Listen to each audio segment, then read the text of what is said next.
Esta semana conocimos el informe técnico de la Mesa por la Reforma de Pensiones. Distintos expertos mandatados por la Comisión de Trabajo del Senado analizaron propuestas técnicas para darle viabilidad a la reforma de pensiones.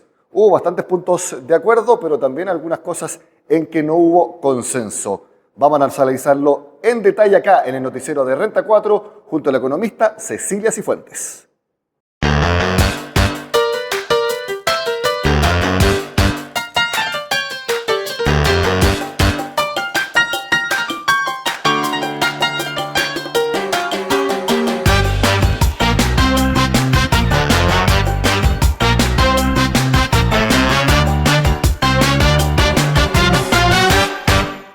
Hecha la presentación, le agradezco el contacto a Cecilia Cifuentes, economista de la Universidad de los Andes y también del S Business School. Gracias por estar con nosotros, Cecilia. ¿Cómo estás, Nicolás? Un gusto estar con ustedes.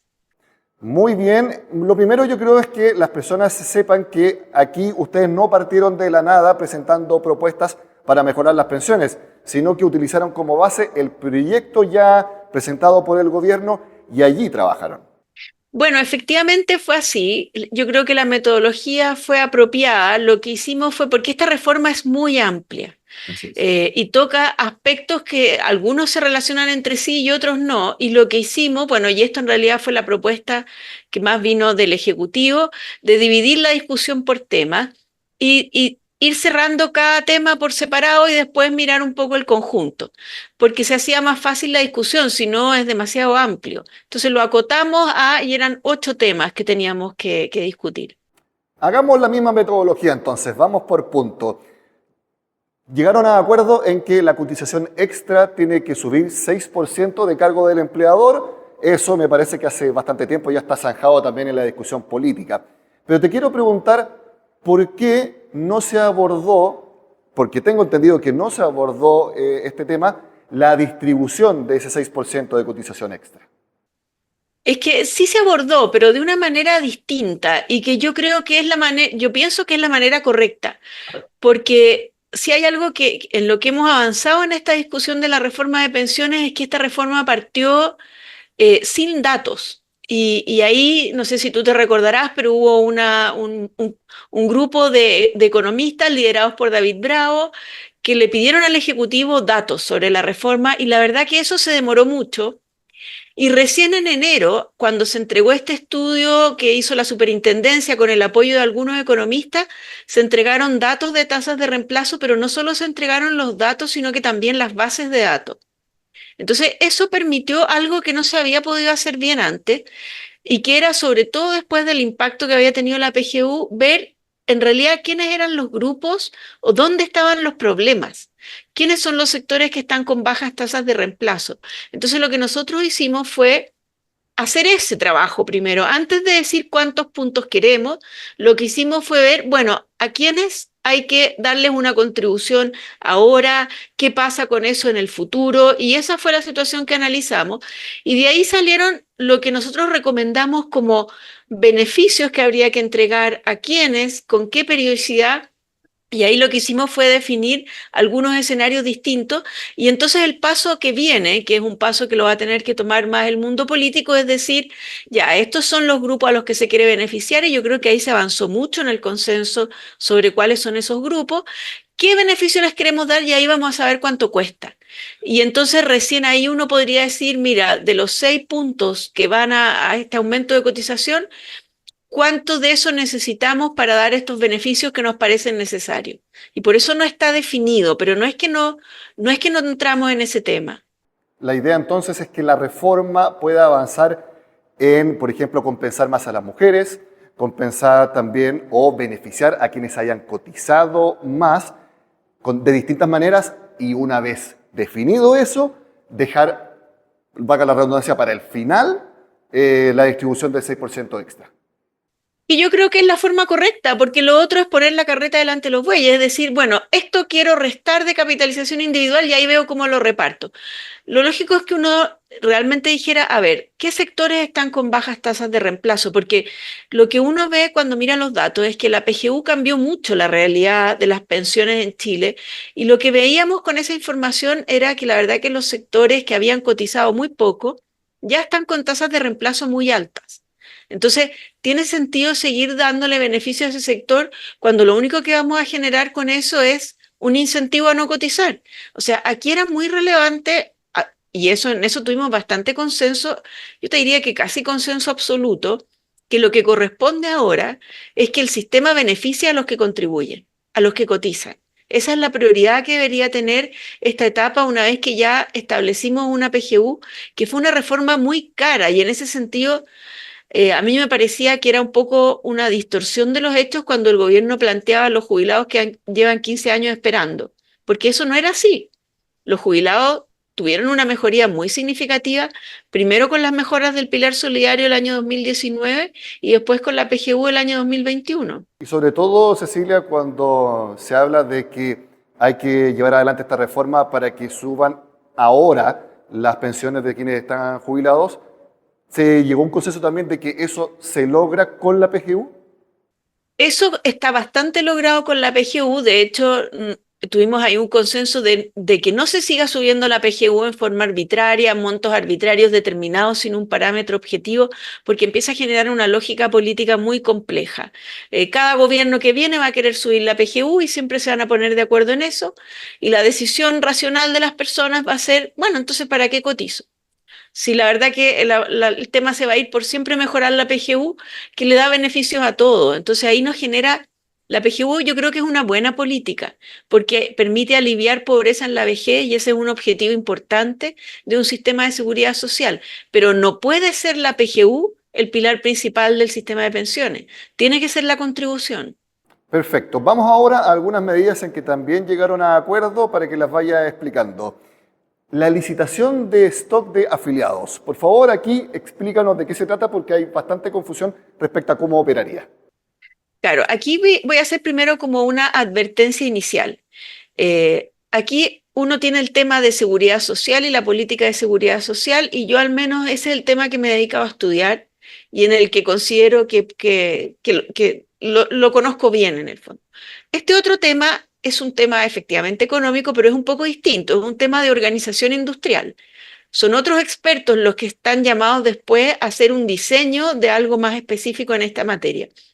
Lo que sí tuvimos nosotros a la vista es un diagnóstico que está bastante consensuado en que aquí hay una industria que opera con algunos problemas de competencia, porque los afiliados son insensibles a la comisión que les cobran las administradoras y eso entonces genera la sospecha de que, bueno, si los afiliados son insensibles al precio, ¿para qué va a haber competencia por precio? No hay competencia por precio y por lo tanto se genera la sospecha de que puede haber rentas en esta industria. Y como esto es un producto obligatorio, de ahorro obligatorio, que la política pública obliga a comprar, es muy importante que el Estado vele para que eso se venda a un precio en que no haya rentas.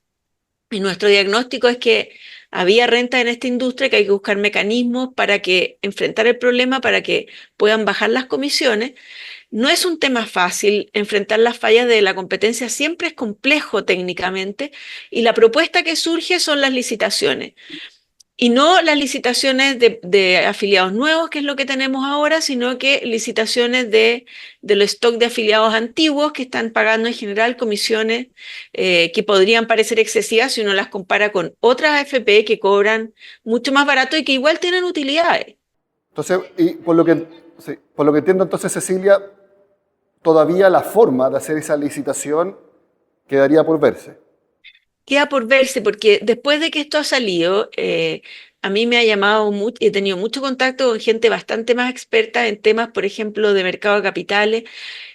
Aquí hay varias complejidades, por ejemplo, cómo se traspasan los activos de una FP a otra.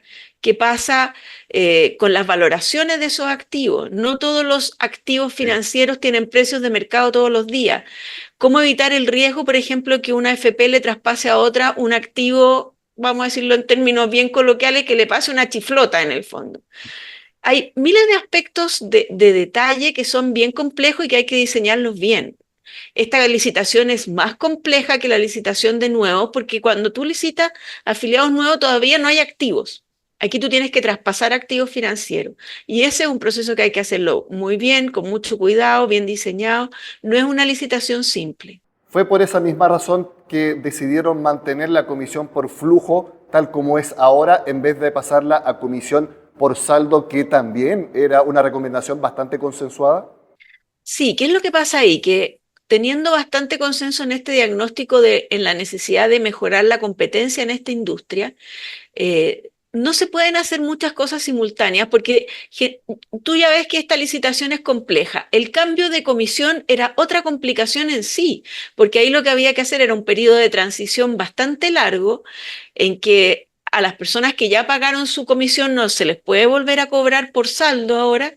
Entonces hay que hacer una transición que dura bastante tiempo y hacer en forma paralela la licitación junto con el cambio en el cobro es más complejo aún técnicamente, es mucho más difícil la licitación y lo que consideramos es que para generar competencia era más efectiva la licitación que el cambio de comisión. Porque la verdad que ahí el tema relevante es la comisión que les cobran a las personas que tienen saldos muy altos, porque esos van a ser los que se van a preocupar del precio, pero a esas personas recién se les va a empezar a cobrar lo que corresponde en muchos años más, en el fondo, porque mientras ya tienen, podrían decir, oye, a mí ya me cobraron, cuando Claro. me cobraron por el flujo. Entonces, era tal la complicación, y aquí la verdad que no tenemos buenas experiencias en Chile cuando uno abarca demasiados aspectos en una misma reforma, los riesgos son muy grandes. Entonces, es preferible aquí ir haciendo cambios más graduales. Cecilia, lograron también acuerdo en que haya solidaridad intergeneracional, es decir, entre distintos tramos etarios. Y aquí hablan, por ejemplo, de compensar más a las mujeres y nuevamente compensar también más o beneficiar a quienes hayan cotizado más durante su vida laboral. Así es. Eso sale del diagnóstico y sale en forma muy fácil de mirar estos datos que la verdad que no se habían podido mirar. Recién ahora en enero uno tuvo estas bases de datos disponibles y lo que te mostraban los datos es que las personas que han cotizado muy poco y los sectores de más bajo ingreso ya tienen muy buenas tasas de reemplazo. Entonces, ¿quiénes están rezagados? O sea, ¿qué personas en este minuto sienten que respecto a los ingresos que tuvieron y al tiempo que cotizaron, tienen pensiones bajas? Son principalmente mujeres que han cotizado por mucho tiempo. Y ahí una de las razones es la mayor expectativa de vida de las mujeres respecto a los hombres. Entonces, en este aspecto tuvimos pleno consenso en establecer una política que coloquialmente se ha llamado el bono tabla, y que lo que busca esta política, que en una situación de un hombre y una mujer que hayan cotizado el mismo número de años y que tengan el mismo fondo ahorrado a los 65 años, porque aquí hay un tema importante también, que la edad sea la misma. O sea, en igualdad de condiciones, la jubilación tiene que ser igual. Eso es lo que planteamos. En la actualidad eso no pasa. Aun cuando una mujer postergue su edad de jubilación hasta los 65, va a tener una pensión más baja por su expectativa de sobrevida. La idea es que haya recursos que la compensen por eso. Eso es lo que se llama el bono tabla. Y eso Y, efectivamente llegaría a las mujeres que ya están jubiladas y les entregaría una compensación por ese elemento.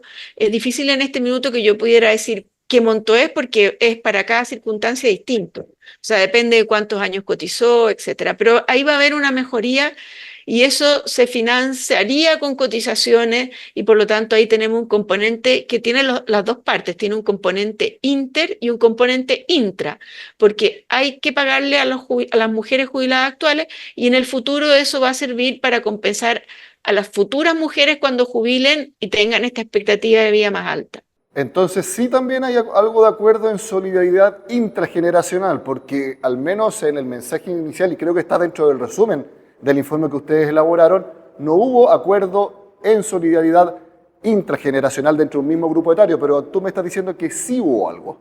Este componente tiene, o sea, este seguro va a tener un componente intra el día de mañana. Ahora va a tener, el componente va a ser principalmente inter. Ahora, ¿en qué componente intra no tuvimos acuerdo? Es en el otro componente de solidaridad que tiene el proyecto del gobierno y ese es el que plantea que por los puntos que vayan a capitalización individual, va a haber una parte que a ti te la van a registrar por lo que tú cotizas que es un 70% y un 30% te lo iban a registrar de acuerdo al ingreso imponible promedio. ¿Y por qué no tuvimos acuerdo en esto? Porque Cuando el diagnóstico nos dice a nosotros que los sectores más rezagados son sectores que han cotizado mucho tiempo y que tienen ingresos relativamente altos, este componente intra no tiene una justificación muy clara, porque este componente intra precisamente le disminuye el monto cotizado a los grupos en los que nosotros detectamos que hay un problema. Entonces, por eso no tuvo consenso.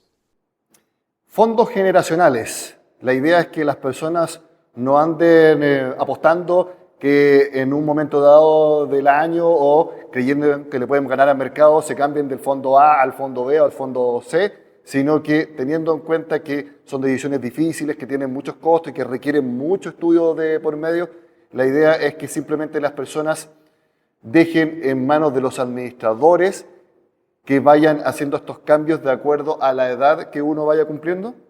Sí, ese es uno de los objetivos de los fondos generacionales, que es bien importante porque en el esquema que nosotros tenemos ahora, por estos constantes cambios de fondos, las AFP tienen que mantener un stock bastante alto de activos líquidos, que son menos rentables. Entonces, se perjudican todos los afiliados, incluso los que no se cambian, porque hacen que la composición de la cartera de los fondos de pensiones no sea la óptima. Esa es una razón. Pero también hay una otra razón adicional, que es más referida a la política de inversiones, porque en la actualidad tenemos estos multifondos y las AFP invierten con una lógica de límites. O sea, no puede tener más de tal porcentaje en tal activo, no puede tener más.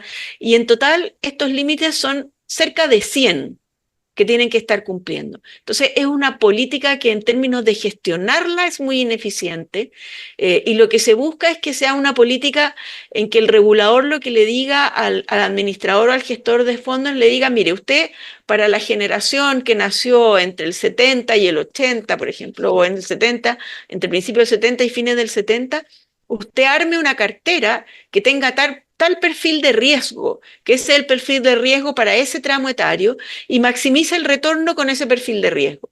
Y de alguna manera doy un poco más de libertad. Y lo que le fijo es, no puede correr mucho riesgo para gente que está pronta a jubilar, puede correr más riesgo para las personas, las generaciones que están entrando. Es de alguna manera asimilable a los criterios que se ocupan para las compañías de seguro de esta como clasificación basada en riesgo. Aquí el elemento es el riesgo. Y darle a las AFP más discrecionalidad para que elijan cuál es la cartera que cumple esos requisitos. Cecilia, mi última pregunta vuelve un poco a algo que tú dijiste, de que hacer tantos cambios al mismo tiempo complejiza demasiado una reforma. ¿Esa también fue la razón de por qué decidieron o recomendaron no separar la industria? No, eso fue un poco más porque la verdad que no hay ningún estudio técnico que avale que efectivamente las economías de escala se logran con los 11 millones de afiliados.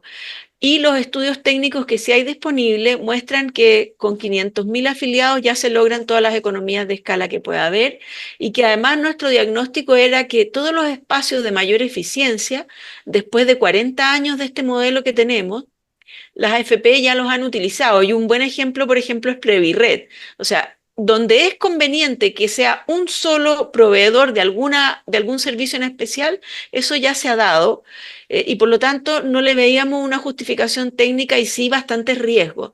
Ahora, donde sí sugerimos que se centralice, que es bastante evidente en realidad y los proyectos anteriores de Bachelet y Piñera también lo sugerían, es en la cobranza. Porque ahora dentro de una misma empresa hay personas que pertenecen probablemente a las 7 administradoras que existen. Entonces, cuando una empresa deja de pagar cotizaciones, hay 7 FPs que tienen que demandarlo. Entonces, eso hace el proceso más ineficiente, más caro, y ahí lo que recomendamos es que la cobranza sea única. Cecilia Cifuentes, economista de la Universidad de los Andes y también del S Business School, muchas gracias por haber estado con nosotros explicándonos los argumentos detrás de las recomendaciones que ustedes hicieron en la mesa técnica para la reforma de pensiones, eventualmente para lograrle viabilidad a este proyecto de ley. Muchas gracias por estar con nosotros. Muchas gracias por la invitación. Reforma de pensiones, ese fue el tema que tocamos en este noticiero de Renta 4. Soy Nicolás Paut. Nos vemos en una próxima oportunidad.